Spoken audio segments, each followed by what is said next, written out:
Hallelujah, praise the Lord. ஆண்டவராகிய இயேசு கிறிஸ்து நாமத்தினாலே உங்களை வாழ்த்துகிறேன். கர்த்தர் உங்களை ஆசீர்வதிப்பாராக. இன்றைய நாள் மெய்ப்பனின் சத்தம் ஒரு ஒரு ஒரு மேன்மையான பணியை செய்த லோத் கேரி அப்படிங்கிற ஒரு மனிதனை குறித்து பார்க்க போகிறோம். ஒரு தேவனுடைய மனுஷன். அவர் பார்த்தீங்கன்னா 1780 பிறந்தவர். அவர் ஒரு ஆப்பிரிக்கர். அவர் ஆப்பிரிக்க தேசத்தில் இருந்தார்.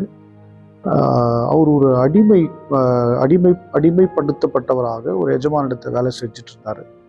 சில கொடுக்க வேண்டிய பணத்திற்காக அவர் விற்கப்பட்டிருந்தார். இப்போ அங்கே செஞ்சுட்டே இருக்கும்போது 1807 ஒரு கூட்டத்துக்கு போகிறார்.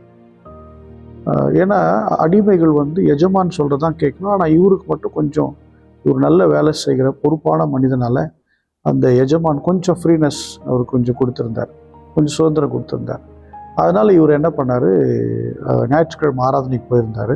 அந்த ஞாயிற்றுக்கிழமை ஆராதனை திடீர்னு ஒரு செய்தி கேட்டுக்கிட்டே இருக்கிறாரு.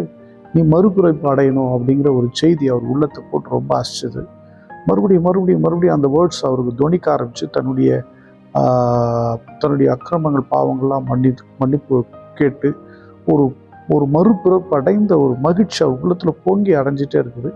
இப்படி இருக்கும்போது அவர் வேலை செய்கிற இடத்துல கொஞ்சம் கொஞ்சமாக பணத்தை சேர்த்து வச்சுக்க ஆரம்பிச்சிட்டார். அடிமையாக இருக்கும் கிடைக்கிற பணத்தை சேர்த்து வச்சுட்டு 1813 அவர் தன் அடிமையாக விற்கப்பட்ட அந்த இடத்துல தனக்குண்டான கிரய பணத்தை அங்கே கொடுத்துட்டு அந்த இடத்துல ரிலீஸ் ஆகி வந்தார். வந்தது பிறகு 2 வருஷம் ஆப்பிரிக்கா பாப்டிஸ்ட் மிஷினரி இயக்கத்தில் பணி செய்கிறாரு. அப்புறம் அந்த மிஷினரி இயக்கத்தை முழு பொறுப்பு எடுத்து அவரே நடத்த ஆரம்பிக்கிறார். அவரும் அவங்க மனைவியும் சேர்ந்து மிஷினரி இயக்கத்தை பலமாக செஞ்சுட்டு வராங்க. மக்கள் அர்ப்பணித்து தேவனண்டைக்கு திரும்ப ஆரம்பித்தாங்க. அப்படி இருக்கும்போது நிறைய உபத்திரவங்கள் கஷ்டங்களையும் அவங்க ஃபேஸ் பண்ண வேண்டியிருந்தது. இப்படிப்பட்ட உபத்திரவம் கஷ்டங்கள் ஒரு பக்கம் இருந்தாலும் இன்னொரு புறம் அவங்க மனைவியை வியாதி படுக்க ஆரம்பித்தாங்க. அவர்கள் படுக்கையாக இருந்து மரித்தார். ஆனாலும் அவர் என்ன பண்ணலன்னா மனம் தளராமல் அந்த சுவிசேஷ பணியை மறுபடியும் கொண்டு போனார். லிபேரியா என்ற ஒரு விடுதலையின் காலனியை உருவாக்கினார். பாருங்க, மக்களை நிறைய பேரை விடுதலை ஆக்கினார். இவர் பணத்தை செலவு பண்ணார், சுவிசேஷத்தை சொன்னார். அது மட்டும் இல்லாமல் இவர் பார்த்தீங்கன்னா வெளியே நல்லா படிச்சிருந்தார். பாருங்க, படிக்க அவருடைய வாழ்க்கையில் நிறைய மாற்றம். பாருங்க, அவர் ஒரு மருத்துவராக செயல்பட்டாராம், ஆசிரியராக செயல்பட்டார். அது மட்டும் இல்லை, போதகராக இருந்தார், கவர்னராக. 4 விதமான பரிணாமங்கள். ஒன்று மருத்துவர், இன்னொன்று ஆசிரியர், இன்னொன்று போதகர், கவர்னர். அப்படின்னா அவருடைய உழைப்பு, அவருடைய அர்ப்பணிப்பு எவ்வளோ பெருசாக இருந்திருக்கக்கூடும். அதுவும் ஒரு அடிமையாக இருந்த மனுஷன் எப்படிப்பட்ட ஒரு மாற்றத்துக்குள்ளே வந்திருக்காங்க. இயேசு கிறிஸ்துவின் வார்த்தைகள் ஒரு வாழ்க்கையை மாற்றினது. அவர் மறுபிறப்படைந்தார். அவர் மட்டும் அதை ருசிக்கலை, அவரை சுற்றி இருக்கிற மக்கள் அனைவருக்கும் அவர் சுவிசேஷம் சொன்னார்.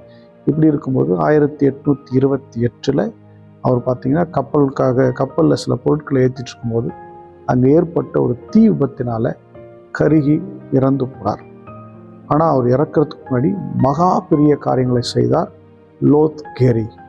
அவருக்காக நாம் ஸ்தோத்திரம் பண்ணுவோம். எல்லா கண்களை மூடி ஸ்தோத்திரம் ஆண்டவரே. லோத் கேரிக்காக ஸ்தோத்திரம்.